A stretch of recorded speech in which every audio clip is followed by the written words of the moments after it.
25তম বিবাহ বার্ষিকীতে অভিনব উদ্যোগ ময়নাগুড়ির এক দম্পতির।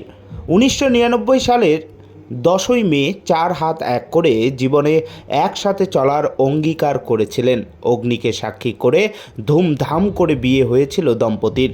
দেখতে দেখতে একসাথে চলার কেটে গেছে 25টি বছর। গত শুক্রবার ছিল তাদের 25তম বিবাহ বার্ষিকী।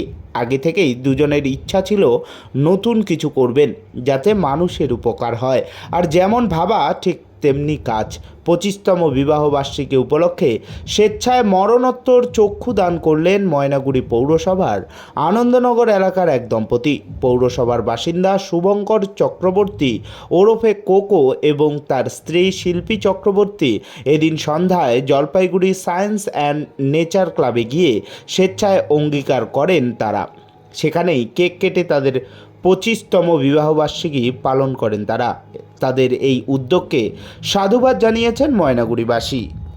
Bureau report, Maynaguri news.